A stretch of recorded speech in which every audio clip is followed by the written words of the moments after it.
Yo soy Raquel Largo, trabajo en el Laboratorio de Reumatología del Instituto de Investigación de la Fundación Jiménez Díaz y en este congreso he hablado de si el papel de la obesidad en el deterioro de la articulación, en la artrosis, es un efecto, tiene que ver únicamente con el peso, con un efecto mecánico o es algo más. Los estudios en la literatura nos dicen que la obesidad efectivamente se relaciona con la presencia de artrosis y con la peor evolución de la enfermedad. Y varios estudios en los últimos años nos indican que no únicamente un efecto mecánico es decisivo en esta relación. Hay algunos estudios en artrosis de mano, por ejemplo, una articulación que no tiene carga, que nos indican que también la progresión y la incidencia de la enfermedad es superior en pacientes obesos que en pacientes no obesos.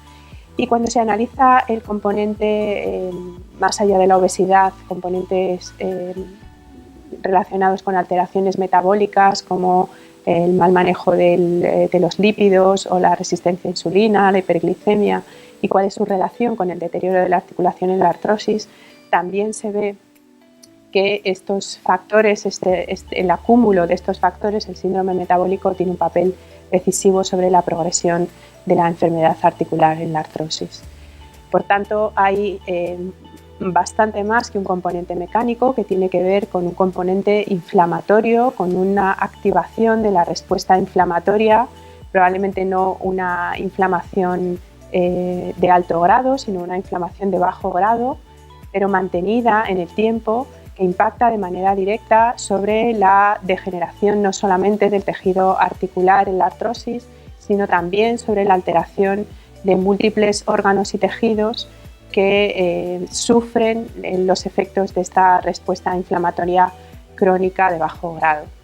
En concreto, en la artrosis lo que hemos visto es que la grasa de la articulación, la grasa que forma parte de la membrana sinovial, también se inflama cuando el sujeto tiene obesidad y cuando hay concentraciones altas de lípidos.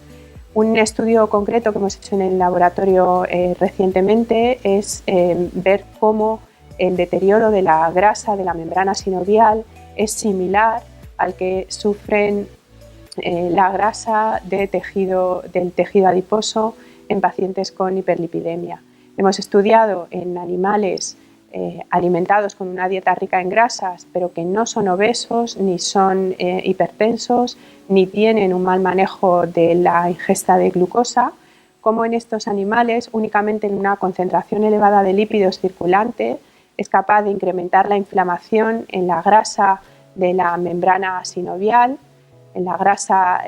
articular en animales de experimentación que tienen artrosis, y cómo la concentración elevada de lípidos incrementa la producción de mediadores proinflamatorios en la membrana sinovial de estos animales y conduce a un agravamiento de la patología, de la histopatología de la membrana sinovial, un incremento de la inflamación de la membrana sinovial artrósica, que a su vez se correlaciona con una mayor progresión de la enfermedad. Por tanto, como conclusión de mi ponencia es que efectivamente el componente inflamatorio de la obesidad y de toda la alteración metabólica que sufre el organismo durante el proceso de la obesidad es realmente el que impacta de una manera directa sobre la incidencia de artrosis y sobre la evolución de esta enfermedad en los pacientes. No un componente mecánico, sino un componente inflamatorio, una inflamación crónica de bajo grado, pero que modula el comportamiento de diferentes órganos y tejidos que están sometidos a ese componente inflamatorio.